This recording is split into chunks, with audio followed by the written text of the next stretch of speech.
Hello everyone, my name is Pris from prisperuses and welcome to another video. Today I am bringing you my June wrap up. Of course, in the month of June we had Whateverathon hosted by my dear friend Maddie over a book browsing blog. I read so much in June, so therefore we're gonna do this video a little bit different. As you can see, I'm chilling on the couch and I'm gonna bring you this wrap up rapid fire. I have 19 books to talk about. I read over 6,500 pages and it was my best reading month of the year so far. However, we have a lot of books to go through, so what I'm gonna do, I'm gonna briefly touch upon them and my rating, and I will link some vlogs down below in the description so you can go check those out if you want more in-depth thoughts about them. Without further ado, let's dive into some books. One of my projects in June was reading the entirety of the Chorus of Dragon series.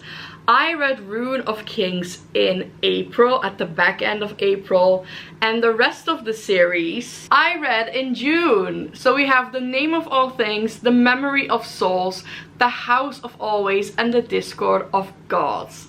I am very proud of myself that I managed to read all of these. I squeezed them all in for Whateverathon and it was a great experience. Now, about this series can get quite complex, so I would not recommend this as a starting point for high fantasy whatsoever. I think the world and the things that are happening in these books can be quite overwhelming and quite complex. Told in story form, you will no doubtly see that when you have read these books. It's almost as you are sitting in a library and reading all these ancient scrolls about events, what has happened. So it's a very unique way of storytelling, but it is about Kirigan, his coming of age story, and it has all to do with dragons, with gods, with taking over the world. It is a portal fantasy as well, so we have that element, and there's honestly so much going on. Also, reincarnation is a thing here, so Kirigan has like a past life. Everyone has past lives. They were different people in their previous lives, so it can get quite overwhelming. I gave all the books in this series 4 stars.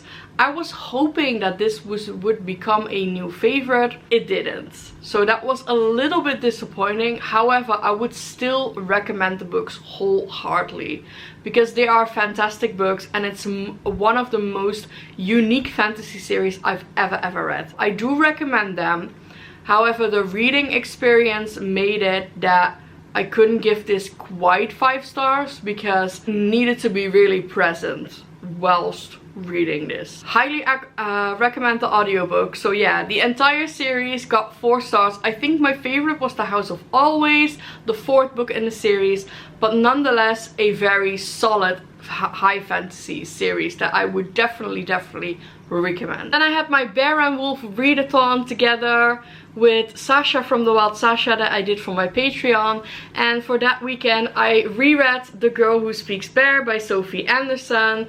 This was honestly fantastic upon reread. It's about a girl called Yanka who is waking up with bare legs and goes on an adventure to find her past and what's been happening to her. So I gave this up on reread again 5 stars. I listened to the audiobook this time and it was honestly a fantastic experience. Then I also read Russian Tales. I will put a picture up here, which was a beautiful illustrated book full of Russian tales and Russian folklore. I really enjoyed reading those, and it was so cool to see some of the aspects that I've been reading myself in a lot of Slavish folklore. The illustrations are gorgeous, so I also gave this 5 stars. Then we had the 48-hour read-a-thon of Whateverathon within the month. Whateverathon. Can you follow me? I think you can. So for the 48-hour read-a-thon, I started with Adam 2. I really liked this. I gave this 4 stars. It's about a robot called Adam 2, and I got very much R2-D2 vibes from Star Wars. So if you like R2-D2, you're gonna love this. And this is very much a story about robots versus humans and who are the real monsters in this scenario. Adam too was so adorable. He was so cute. He had this inner monologue that he would question himself time and time again, and it was like honestly the cutest thing. Highly recommend. I really enjoyed myself. Then I read one of my favorite books of the month, and that was The Great Alone by Kristen Hanna. Oh boy, did I sob my eyes out during this. This was fantastic. This is about the coming of age story of Lenny. She moves with her family to Alaska. Her dad has been to war and he has serious PTSD from that war, and they struggle as a family. And honestly, this was beautiful. It was heartbreaking but also beautiful. This made me want to go to Alaska so bad. Like the atmosphere of Alaska, and this was absolutely sensational. It was so good. And yeah, this was one of my favorite books of the month, and I gave it 5 stars. Then I read both The Bride Test and The Heart Principle by Hella Huang. I read The Kiss Quotient in June, and it was such a big surprise. I absolutely loved that book, so I wanted to read the rest of Hella Huang's books. These are, however, not as good as The Kiss Quotient. I gave The Bride Test 3 stars and The Heart Principle 4 stars. With The Bride Test, it was a good story, but not as good as The Kiss Quotient. And also there was like a secret in this book that was being kept from someone, which I was very much not okay with, which I thought a little bit unrealistic, and how it was resolved in the end, I found that a little bit weird, so I couldn't get quite on with this story. It was nonetheless cute and a very quick read. Then The Heart Principle was way better than The Bride Test, so I'm giving this 4 stars. This was also really cute story. I really liked the characters. However, The Kiss Quotient has a very special place in my heart because I could identify with Stella so much. I didn't identify with Anna as much as I did with Stella, but nonetheless I really enjoyed myself reading this, and it was again such a fun quick read. Highly recommend. Then for Jade's A Thunder Badge Gym Challenge, I read the entirety of Mordu. This is also the book_club.jpg's book club pick. This is a Patreon only book club pick, which I do together with Jade, Steph and Kevin, and this is our first book. However, I'm giving this 3 stars, but maybe I should give it like 2.5 because I honestly cannot remember what happened in this one. It is all such a blur to me. I remember the beginning being really interesting, and then it just dragged until the ending, and I was just like, okay. So on the back it says God is dead, his corpse hidden in the catacombs beneath Mordu. This is about the coming of age story of Nathan. He has some powers of his own which he develops. There is this evil master that is feeding off the corpse of God.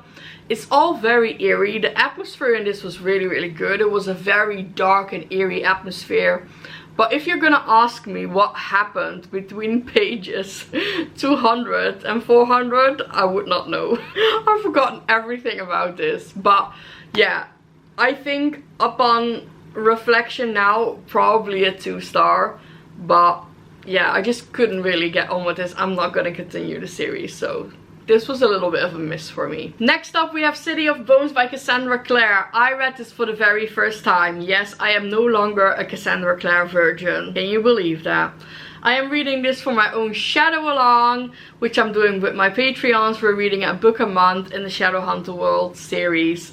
And honestly, this was trash, but I kind of enjoyed it. So I gave this 3 stars. It was bad. Like, it was very YA trash. I questioned many things in this book. I rolled many eyes. But also, this was really good to read in between some heavy, dark books. Because honestly, this is quite light. I could see twists and turns coming from a gazillion miles away. But honestly, it was entertaining and I enjoyed myself. And that's what it's all about, right? So 3 stars. Then I read Crazy Cat Lady, which is a really cute graphic novel, or not even a graphic novel. It's just like full of like quotes about crazy cat ladies and like pictures, but nonetheless it was really cute. I needed this to complete some prompts of the bingo board, so I squeezed this in. I read it in 10 minutes. And it was really cute, and I am a crazy cat lady, so you know. This was a gift from Maddie as well, so thank you Maddie. It made sense to read it during Whateverathon. And I'm giving this 4 stars. Next up we have Nightfall, the 6th book in the Keeper of the Lost City series. I am reading this for my own keeper along. We are reading a book a month in anticipation of the new book coming out in November. This got 5 stars, no surprises there. You all know I love keepers. I could rant about the series on and on and on and on, but I'm not gonna do that. Highly enjoyed myself reading this, and yeah, 5 stars. Then in the very last week of Whateverathon, I managed to squeeze in some of the hosts' favorites. I have a vlog on this, I will link it down below in the description. The very first book I read was Sabriel by Garrett Nix. This was Rose from Wandering Through Worlds' favorite. I did not like this. I couldn't get on with the story. I'm very sorry. Also sorry to Cece. I was bored for the main part of this. I liked the beginning. I liked the setting of the school that she was in, but then she left the school and I got so bored and I cannot remember what happened. So unfortunately this was not for me, and I gave this 2 stars. Next up we have The Unlikely Escape of Uriah Heep. This was Best from Booknest's favorite book, and I really love this. This gets a very high 4 star from me. This was so good, guys. This is a book about books. It's blurred by Alex E. Harrow, which is one of my favorite authors, and I could really see why, because it's very magical, whimsical. These book characters are coming to life. And honestly, it's such a brilliant story between 2 brothers and their relationship together. And I absolutely love this. So I think it's highly underrated. You should definitely pick this up. High 4 star. Next up we have Docile. Oh my gosh. This was Christy's from Christy Reads favorite. This was mind-blowing to me because trigger warnings for like just about everything. This book is so fucked up that I had multiple occasions where I got a little bit nauseous. So beware going into this book that this is just a huge trigger for basically everything. This is so fucked up. When I started reading this, I was sure that this was gonna become a new favorite. However, halfway through the book, this took a turn that I did not see coming. I enjoyed the second half of the book a little bit less, and therefore it gets a very high 4 star. Would definitely still recommend.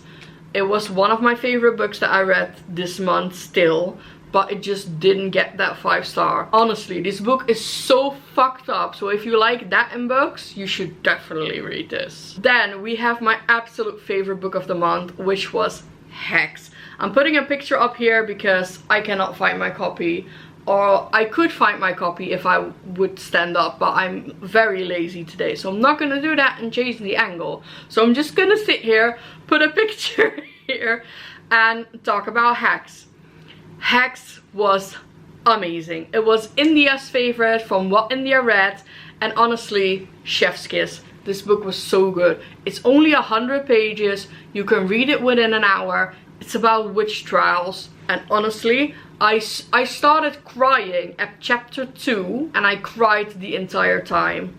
This was so powerful, so important. It just hit me right in the feels, right in the core. One of my favorite books I've read this year. You definitely need to pick this up. Hex is amazing. 5 stars. Then we've come to the very last book of June, and that was Battle Royale. This is Spoop's from Spoopy Hall favorite book. I couldn't really get on with this, but it wasn't necessarily Battle Royale's fault, because I'm a big Hunger Games fan. Like, I was a Hunger Games girl growing up with the books and the movies. I was obsessed with the Hunger Games. Thought it was absolutely brilliant. Still my favorite YA series of all time. This is very much like the Hunger Games. This was first, I know that, but I didn't read this first. I read Hunger Games first. So all I could think was, this looks like Hunger Games. This looks like Hunger Games. And I know it's the other way around, but try to tell my brain that. I couldn't really get on with this, and also I think I read this just after I read Docile and Hex, which were very, very heavy books.